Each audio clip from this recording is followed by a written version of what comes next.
తెలంగాణ జాగృతి సంస్థపై కవిత మరింత ఫోకస్ పెడుతున్నారు. తెలంగాణ జాగృతికి పార్టీ రూపం ఇవ్వాలనుకుంటోంది. ఇందులో భాగంగానే పొలిటికల్ అంశాలపై మరింత దృష్టి సారిస్తూ ఉన్నారు.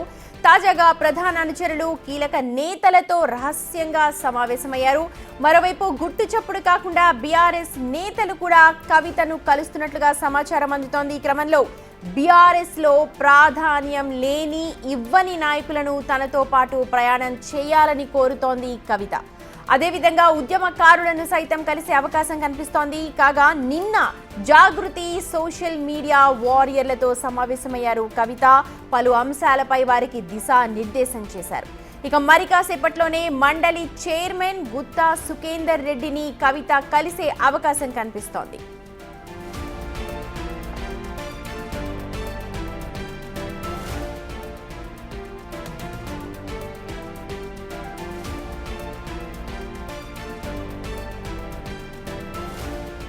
ఇదే అంశానికి సంబంధించి మా ప్రతినిధి విజయ్ లైవ్ లో జాయిన్ అవుతున్నారు. విజయ్, ఒక 2 days రెస్ట్ తీసుకుంటానన్నారు, ఆ తర్వాత ఫోకస్ చేస్తానన్నారు, కానీ ఇమీడియట్ గా యాక్షన్ లోకి దిగినట్టుగా కనిపిస్తోంది కవిత. ఒకసారి డీటెయిల్స్ చెప్పండి.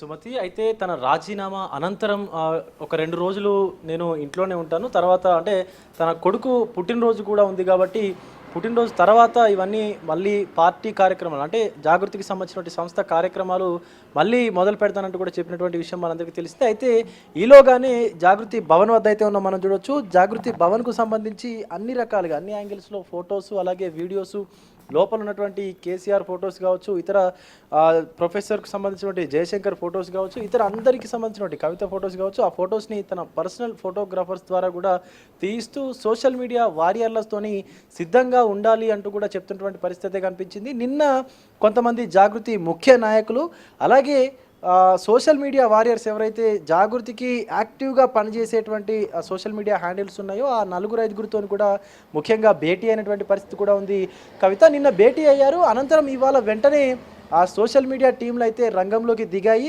ఇప్పటికే భవన్కి సంబంధించి అంటే దీన్ని ఎలా హైప్ చేయాలి, ఇంకా ప్రజల్లోకి ఎలా తీసుకువెళ్ళాలి, ముఖ్యంగా జాగృతి తరపున చేసేటువంటి కార్యక్రమాలు ఏవైతే ఉన్నాయో వాటన్నిటిని కూడా చేస్తూనే ఇంకా ప్రజల్లోకి లోతుగా తీసుకెళ్లేటువంటి కార్యక్రమం అయితే చేస్తూ ఉన్నారనే చెప్పాలి. ముఖ్యంగా రేపు కవితకు సంబంధించినటువంటి ఆవిడ పెద్ద కుమారుడి బర్త్డే ఉండడంతో ఆ జన్మదిన శుభాకాంక్షలకు సంబంధించి బలప్రయోగం కూడా అంటే ఎంతమంది తన వెంట ఉన్నారనేది అటు బీఆర్ఎస్ పార్టీకి ఇటు ప్రజలకు కూడా చూపించుకునేందుకు కొన్ని ప్రయత్నాలు జరుగుతున్నాయంటూ కూడా కొంత సమాచారం అయితే కవితకు సంబంధించిన రాజీనామాని ఇక్కడ లెటర్ రాసినప్పటి నుంచి కూడా ఈ రచ్చ కొనసాగుతోంది. అయితే ఆ లెటర్ లో కొన్ని ప్రస్తావించారు, ఉద్యమకారుల్ని పక్కన పెట్టారు, ఇలాంటివన్నీ కూడా. ఇప్పుడు ఆవిడ చేస్తున్నది ఆ ఉద్యమకారులందరినీ కూడా కలుపుకుంటూ ఉన్నారు. ఎవరికైతే బీఆర్ఎస్ కావచ్చు టీఆర్ఎస్ పార్టీలో ఎక్కువ ప్రాధాన్యత ఇవ్వలేదో, లేకపోతే వాళ్ళ ఉనికి అక్కడ కాపాడుకోవడం కష్టమైంది, వాళ్ళందరినీ కూడా ఇప్పుడు ఆవిడ హక్కున చేర్చుకుంటున్నట్టుగా మనకు ఇంటర్నల్ గా వినిపిస్తోంది. వాళ్ళతో రహస్యంగా సమావేశం అవుతున్నట్టు కూడా తెలుస్తోంది.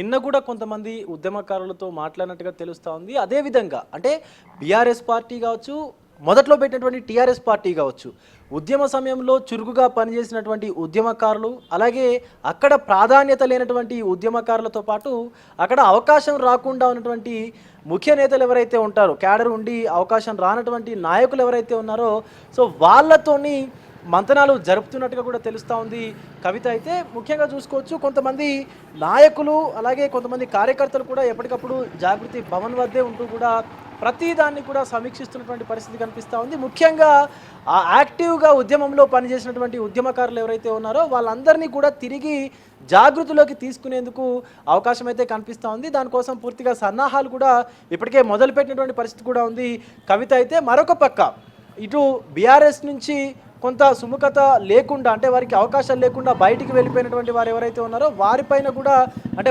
వారితో కూడా మంత్రాలు జరిపేటువంటి అవకాశం అయితే కనిపిస్తుంది. ఎందుకంటే ప్రధానమైనటువంటి లీడర్స్ కవిత తప్ప ప్రధానమైనటువంటి లీడర్స్ ఎవరు చెప్పుకోదగ్గ లీడర్స్ లేరు అంటూ కూడా కొంతమంది అటు బీఆర్ఎస్కు సంబంధించిన నాయకులు మాట్లాడుతూ ఉన్నారు, మనం అంతా చూస్తూ ఉన్నాం. సో అందుకోసమే వీళ్ళని ఉద్యమకారుల్ని నాయకులుగా మలిచేందుకైతే ప్రయత్నాలు మొదలుపెట్టినట్టుగా కూడా తెలుస్తుంది. దానికి సంబంధించి ఇప్పటికే వారితో మాట్లాడుతున్నట్టుగా కూడా తెలుస్తుంది. నిన్న కూడా కొంతమంది అటు రహస్యంగా మంతనాలు జరిపినట్టుగా కలిసినట్టుగా కొన్ని వార్తలు అయితే వచ్చాయి. సో ఇటు ఈ 2 రోజుల తర్వాత అయితే పూర్తిగా తన కార్యాచరణని మొదలుపెట్టేటువంటి అవకాశం అయితే కనిపిస్తూ ఉంది. సో ఒక్కొక్కటిగా తన అడుగులను ఇప్పుడు జాగృతినే పార్టీగా మలుస్తుందా, లేకపోతే కొత్త పార్టీ ఏమైనా ముందుకు తీసుకొస్తుందా, ప్రజల్లోకి తీసుకొస్తుందా అనేటువంటి అంశం తీసుకున్నట్లయితే ఖచ్చితంగా దీన్నే అంటే ఉన్న జాగృతినే పార్టీగా మలిస్తే బాగుంటుంది అంటూ కూడా కవితకు కొంతమంది రాజకీయ విశ్లేషకులు సలహాలు ఇచ్చినట్టు కూడా తెలుస్తూ ఉంది. సో మరి దానిపైన కూడా ఆ సమాలోచనలు కూడా చేస్తున్నటువంటి పరిస్థితి కనిపిస్తూ ఉంది. విజయ్, కాసేపట్లోనే మండలి చైర్మన్ గుత్తా సుఖేందర్ రెడ్డిని కూడా కలవబోతున్నారు. ఇప్పటికే స్పీకర్ ఫార్మాట్ లో రాజీనామా ఇచ్చారు. ఇప్పుడు స్వయంగా వెళ్ళి కలుస్తారా మండలి చైర్మన్ ని, ఉన్న సిచ్యువేషన్ చెప్తారా? ఈ భేటీకి ఏంటి అవకాశం? అయితే మండలి చైర్మన్ గుత్తా సుఖేందర్ రెడ్డిని కూడా కవిత కాసేపట్లో కలవనున్నట్లుగా కూడా కొంత సమాచారం అయితే అందింది. అయితే నిన్న తను స్పీకర్ ఫార్మేట్లో పంపించినటువంటి రాజీనామా లేఖతో పాటు కలిసి మాట్లాడేటువంటి అవకాశం అయితే కనిపిస్తున్నటువంటి పరిస్థితి కనిపిస్తుంది. ఎందుకంటే కవిత రాజీనామా చేసిన తర్వాత తన వాయిస్ని వినిపించడానికి అంటే తనకు ఒక స్థలం లేకుండా పోతుంది. సో ఒక డయాస్ అనేది లేకుండా ఉంటుంది. కాబట్టి ఇటు ఎమ్మెల్సీ పదవికి రాజీనామా దాన్ని ఆలోచించేందుకు అవకాశాలు ఉన్నట్టు కూడా తెలుస్తుంది. ఎందుకంటే రాజీనామా చేస్తే కనుక తన గొంతు వినిపించేందుకు ఒక వేదిక అనేది ఉండకుండా పోతుంది. కాబట్టి ఏమైనా పునరాలోచించేటువంటి అవకాశం ఏమైనా ఉందా అన్నట్టు కూడా చూస్తున్నటువంటి పరిస్థితి కనిపిస్తుంది. మరి గుత్తా సుఖేందర్ రెడ్డి గారిని కలిసేటువంటి అవకాశం ఉన్నట్టు కూడా కొంతమంది కార్యకర్తలు మాట్లాడుతున్నటువంటి పరిస్థితి కనిపిస్తుంది. ఇటు ఇప్పటికే స్పీకర్ ఫార్మేట్లో లెటర్ని కూడా పంపించాను కాబట్టి కలవను, ఈ 2 రోజులు బయటికి రానంటూ కూడా కవిత మాట్లాడినటువంటి సందర్భం అయితే ఉంది. రేపు తన కుమారుడి పుట్టినరోజు వేడుకలు ఉండగా ఇప్పటికే ఇంట్లోని కొన్ని పూజల్ని కూడా నిర్వహిస్తున్నటువంటి పరిస్థితి అయితే కనిపిస్తూ ఉంది. సుమతి. రైట్ విజయ్, ప్రస్తుతం చూడొచ్చు మనం మాజీ ఎమ్మెల్సీ కవిత తనతో కలిసి వచ్చేది ఎవరు, తనతో కలిసి నడిచేది ఎవరు అన్న దానిపైన బేరీజు వేసుకుంటున్నారు.